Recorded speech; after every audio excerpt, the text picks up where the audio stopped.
ใช่ไหมคือรักที่เรานี่ใช่ไหมคือคนที่ตามหาผ่านคืนนั้นเฮ้ยก็เขาเป็นนักแสดงรุ่นใหญ่นะครับประสบการณ์เขาก็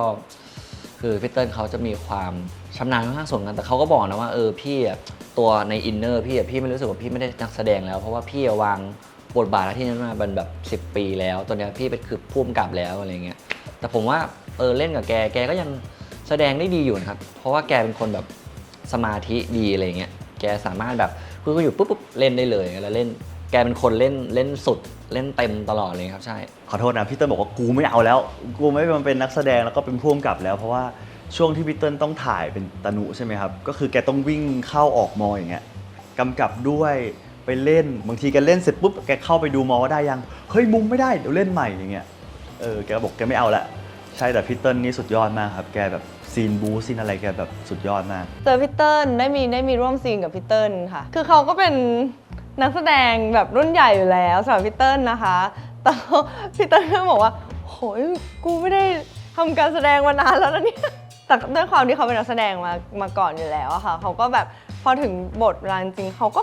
เป็นนักแสดงที่แบบเก่งแล้วก็มีความสามารถอยู่แล้วอะไรเงี้ยแต่ว่ามันคือหนูอะจะมีซีนเข้ากับพี่เติ้ลแล้วมันด้วยความที่เราทำงานพี่เติ้ลมาเยอะมาหลายเรื่องอะไรเงี้ยแล้วเราก็จะเห็นโหมดที่เขาแบบแบบตลกอะไรเงี้ยพอมันซีนซีเรียสมันก็จะแบบต้องฮึบกันอะไรเงี้ยแล้วก็แบบพอคัดปุ๊บขำพี่เติ้ลก็จะเป็นผู้กำกับที่มีอะไรเนี่ยเราก็จะมาแบบแชร์ไอเดียกันตลอดเพราะว่าแกเนี่ยจะบอกเสมอว่าถ้ารู้สึกอะไรไม่ชอบแบบไหนหรือว่าคิดเห็นยังไงเนี่ยบอกแกได้เสมอเราคุยกันได้เราแชร์กันได้เราลงเรือลำเดียวกันแล้วค่อยเปลี่ยนบีทไปตอนไดร็อกสุดท้ายที่แบบว่าเรามาเปลี่ยนทุบขึ้นมาเลยมันจะไดนามิกเวลาเล่นมันจะแบบปึ๊บขึ้นมาเข้าใจเมื่อกี้ผมก็เปลี่ยนแล้วไม่เห็นน้อยไปมันไม่ชัดเดี๋ยวผมเปลี่ยนเลยพี่เติ้ลเนี่ยเป็นคนมีภาพในหัวเนี่ยที่แบบว่าชัดมากๆและเป็นคนที่ภาพแบบสมมุติว่าถ้าได้แล้วคือได้เลยเป็นคนไม่เผื่อเลยคือถ้าได้เนี่ยอยู่ต่อให้มันจะแบบว่าไม่ได้เจาะก็แต่เฟรมเนี้ยพี่เติ้ลรู้สึกว่ามันทุกอย่างมันดีหมดไปเลยไม่เผื่อไม่อะไรเลยรู้สึกว่าเนี่ยได้ถ้าใครรู้จักแกจะรู้ว่าแกเป็นนักแสดงมาก่อนเนาะเวลาแกกำกับอะแกจะมีภาพในหัวของแกอยู่แล้วหรือแบบจะมีอารมณ์ตัวละครอยู่แล้วที่แบบแกเห็นในหัวของแกแล้วแกจะเอามาบอกว่าเอ้ยมันเล่นยังไงดีหรือแบบเวหรือลองไปเวพี่ไหมอะไรอย่างเงี้ยแกจะให้แบบให้ทางเลือกเรามาพี่เติ้ลเป็นคนที่กำกับแล้วไม่เครียดจะบรรยากาศในกองแบบจะดีมากแบบดีแบบมากๆเลยใช่ผมแกเป็นคนที่เหมือนเข้าใจนักแสดงอะไรอย่างเงี้ยแล้วก็เข้าใจทีมงานด้วยเขามีมุมมองใหม่ๆมีอะไรใหม่ๆมานำเสนอให้กับคนดูอยู่แล้วอะไรเงี้ยแบบก็มีแบบแต่ละเรื่องเขาก็จะมีภาพมีมุมที่มันไม่เหมือนกันอะไรเงี้ยที่จะมาเล่าให้เราฟังมันก็แบบดีอะแบบมันมีอะไรใหม่ๆมาให้เราตลอดอย่างเงี้ยค่ะเอาจริงเหมือนเราได้เรียนรู้เพิ่มแหละเหมือนเราได้เรียนการแสดงเพิ่มด้วยจากพี่เติ้ลอะไรเงี้ยซึ่งเขาก็เป็นเอาจริงเขาเป็นทุกอย่างเลยครับเป็นนักแสดงด้วยอะไรเงี้ยเป็นผู้กำกับด้วยแล้วเขาก็แบบเหมือนเป็น acting coach ให้เราด้วยอะไรเงี้ยครับเป็นคนที่เก่งมากๆที่สามารถทำให้ซีรีส์ดราม่าซีรีส์ที่เครียดเป็นเบื้องหลังกองที่สนุกสนานได้ทุกคนเอนจอยทุกคนรีแลกซ์กับการที่แบบไปกองสนุกกับการไปกองพอมันเป็น snap 25ทำพี่เติ้ลเขาไม่เคยทำอะไรง่ายๆอยู่แล้วเขาชอบทำอะไรที่มันท้าทายเขาเองอะไรอย่างเงี้ยด้วยความที่เขาเป็นคนชอบเรื่องที่มันซับซ้อนหรืออะไรที่มันยากๆเพราะฉะนั้นผมว่าเรื่องนี้มันก็จะมีตรงนั้นอยู่เหมือนกันอะไรอย่างเงี้ยครับทุก EP มันคือแบบเหมือนเราลุ้นปมต่อไปเรื่อยเลยครับผมว่าตรงนั้นคือความสนุกแล้วก็ทุก EP ความสัมพันธ์ของตัวละครที่มันพัฒนาแล้วก็อาจจะเนื้อหาที่มันค่อยๆเปิดออกมามันเลยทำให้เรื่องนี้ชวนน่าติดตามแล้วยิ่งเป็นทีม Snap ด้วยที่แบบเป็นทีมที่คือจริงๆปีนี้แบบก็ก่อนหน้าก็น้องสาวหายนะที่เพิ่งถ่ายทำกันจบแล้วก็ออนแอร์กันจบไปแล้วนะคะก็ต่อเนื่องกันด้วยเรื่องนี้เลยอะไรเงี้ยมันก็เหมือนแบบเจอกันต่อเนื่องกันอะไรเงี้ยคือความสนิทมันก็เพิ่มขึ้นเราทำงานกันแบบสนุกแล้วก็แบบสบายใจต่อกันที่จะทำงานมั่นใจได้เลยเพราะว่าจริงๆก็ผ่านมาตั้งแต่เรื่องแรกที่ Snap ทำกับ GMMTV แล้วนะคะแล้วก็แบบมาเรื่องต่อไปอะไรเงี้ยก็มาเจอกันอีกแล้วก็รู้สึกว่า หนึ่งเนี่ยคือเรื่องของความเข้มข้นของบทของตัวละครอะไรเงี้ยมั่นใจได้เลย เพราะว่ามันจะเกิดเรื่องคาดไม่ถึงเยอะแน่ๆในเรื่องแต่ละเรื่องที่เขาทำอะไรเงี้ยคือกองอ่ะคือคอนทราสต์กับบทมากเพราะกองสนุกสนานมากคัดปุ๊บขำเสียงดังเล่นมุกกันทั้งวันอะไรเงี้ยแต่พอเข้าซีนจริงๆทุกคนก็แบบทำงานกันแบบจริงจัง อร่อยใช่ไหมอร่อยเดี๋ยวใหญ่ ในใจตอนนี้คืออาหารในกองอร่อยแบบอร่อยมาก ผมก็ไม่รู้ว่าเขาทำยังไงเหมือนกันคือผมไปมาหลายกองแต่กองเนี้ยเป็นกองที่อาหารอร่อย ถูกต้องอาหารอร่อยมากคือเคยคุยกับพี่เติ้ลเหมือนกันว่าแบบเอ้ยแบบอาหารอร่อยมากเลยอะไรเงี้ยแบบทำไมแบบอาหารอร่อยเขาก็บอกว่าแบบจริงๆอาหารมันเป็นเรื่องแบบสำคัญของคนในกองอะไรเงี้ยแบบถ้าพักแล้วแบบเหนื่อยๆมาเขาก็ต้องได้กินอาหารที่มันดีๆต้องกินอาหารที่มันแบบเพิ่มพลังให้แล้วแบบทำให้เขาแบบได้ไปทำงานต่อถ้ากินแบบไม่อร่อยมันก็แบบไม่มีแรงทำงานแล้วอะไรเงี้ยก็ถูกต้องค่ะพี่นี่ราคาที่หนูตามหา เรื่องนี้เป็นเรื่องแรกที่ได้เจอกันก็แจนน่ารัก แล้วก็หลับกินใช่อยู่ในแบบว่าเซฟโหมด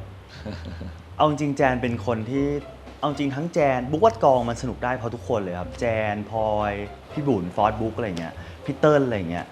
แต่แจนจะเป็นสายที่คือแจนมีความเป็นธรรมชาติสูงครับใช่เวลาเราไปคุยเล่นด้วยเราก็จะสบายใจอะไรเงี้ย บุ๊กเป็นคนที่น่ารักคนหนึ่งเป็นน้องชายที่น่ารักแบบน่ารักมากน่ารักจะเป็นคนที่ alert อะไรอย่างเงี้ยใช่ครับผมแต่อย่าไปกวนเขาตอนนอนเด็ดขาดถ้าตอนนอนแล้วแบบมีคนไปกวนเขาจะแบบหงุดหงิดง่าย พี่บุญน่ารั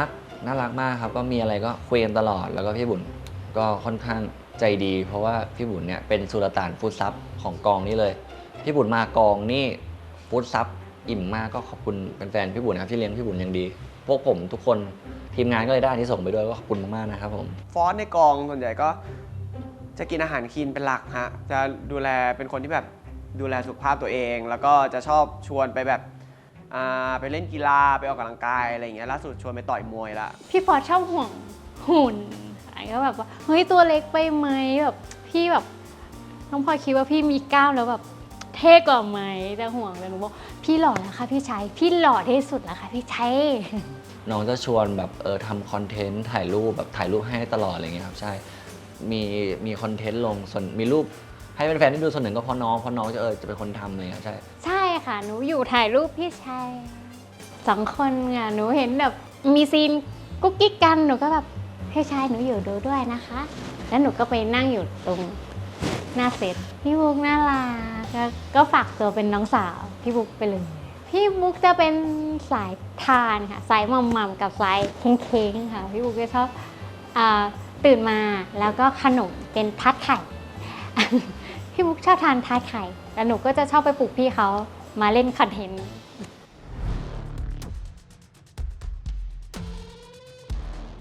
ทำงานมา 5 ปีเรื่องนี้มันบียอนมากเหนื่อยมากเรื่องนี้แบบตอนถ่ายเดือดมากเดือดจริงๆผมว่ามันค่อนข้างเดือดอะคืออย่างที่บอกว่าเรื่องนี้อุปสรรคเยอะมากด้วยสภาพอากาศโรคภัยไข้เจ็บมันควบคุมไม่ได้จนสุดท้ายแล้วอ่ะพอถึงแบบสุดท้ายของที่สุดอ่ะยังไงเราก็ต้องทำไอ้วันที่เราถ่ายครั้งสุดท้ายเนี่ยถ่ายกันไปทั้งวันเนี่ยเบรกกองไป3 รอบนะเพื่อรอให้แบบอะไรหลายๆอย่างมันลงตัวเพราะฉะนั้นผมเลยรู้สึกว่าเรื่องนี้โคตรลำบากเลยแต่ว่าก็เพื่อแฟนๆทุกคนนะครับก็หวังว่าทุกคนจะชอบก็รอดูแล้วกันอยากให้ทุกคนได้เห็นถึงความพยายามของนักแสดงเองทีมงานเบื้องหลังเองว่าทุกคนเนี่ยตั้งใจกับเรื่องนี้แล้วก็สู้กับเรื่องนี้มากๆเอาจริงๆคือตอนแรกบุ๊กกดดันมากนะเพราะว่าด้วยเนื้อซีรีส์ด้วยบทอะไรเงี้ยมันยากอะครับแล้วเราก็เครียดอะก็รับยอมรับตรงๆว่าเครียดบางทีก็มีท้อไปบ้างอะไรเงี้ยเพราะว่าบางทีเราก็เล่นไม่ถึงอารมณ์ที่พี่เติ้ลต้องการอะไรเงี้ยครับเราก็ต้องพยายามเล่นให้ได้อะไรเงี้ยบุ๊กมันเป็นคนแบบโฟกัสมากๆคือมันถึงซีนที่ซีเรียสอะไรอย่างเงี้ยเขาก็จะละแยกมาทำสมาธิและอะไรอย่างเงี้ยแต่ในขณะเดียวกันฟอสเขาจะเป็นคนแบบว่าเปิดอย่างเงี้ยแต่ว่าบุ๊กก็จะมีความแบบเครียดแบบว่าซีนเครียดนั้นต้องทำอารมณ์อะไรอย่างเงี้ยก็จะเป็นความตั้งใจในคนละแบบตอนเวิร์กช็อปนี่รู้สึกว่าโหเหนื่อยมากเพราะตอนเวิร์กช็อปนี่คือแบบเหนื่อยเลยแต่ว่าวันถ่ายจริงก็ เหนื่อยมากเพราะว่ามันออนไซต์มันก็แบบแต่คือตอนเวลาไปเวิร์กช็อปมันจะเหนื่อยในเรื่องของแบบ จิตใจสภาพร่างกายใช่แต่ว่าพอไปออนไซต์จริงเนี่ยมันด้วยสภาพอากาศด้วยแบบสถานที่ถ่ายทำเวลาแล้วก็ทุกอย่างมันค่อนข้างฟิกมันก็เลยจะมีความกดดันค่อนข้างสูงอะไรเงี้ยเราต้องยอมรับว่าเราถ่ายในช่วงที่สภาพอากาศไม่ค่อยเป็นใจอย่างเงี้ยมันจะเกิดการแบบยกโลค่อนข้างบ่อยหรืออุบิเหตุค่อนข้างเยอะเพราะว่าเราถ่ายเอาท์ดอร์เราไม่สามารถแบบหลอกได้ เรื่องนี้อุปสรรคเยอะมากเหมือนกัน เอาจริงไม่อยากให้ทุกคนคิดว่ามูดของเรื่องเนี้ยมันดีฟมันมืดมันป่ามันดิบชื้นอะไรขนาดนั้นนะจริง ๆ แล้ว เขียวๆ เขียว ตั้งแต่ทำงานมาเรื่องนี้ไปเยอะสุดแล้ว เดี๋ยวไปจังหวัดนี้ไปนู่นไปนี่ ใช่ มีไปน้ำตก มีไปนู่น มีไป เขา นี่ ใหญ่ เออ ไปสระบุรี มีไปเจอแดด โอ้ สารพัดสิ่ง ตั้งแต่บุ๊กกับฟอสเนี่ยอยู่ด้วยกันมาใช่ไหมครับเรื่องเนี้ยเป็นเรื่องที่เราได้ไปเที่ยวเยอะที่สุดหรอ แบบว่า ตามโล ไปนู่นไปนี่ไปนั่นไปถ่ายรูปเล่นไปเห็นแบบวิวธรรมชาติไปในเมืองก็มีบ้านล้างก็มีอะโกดังล้างก็มี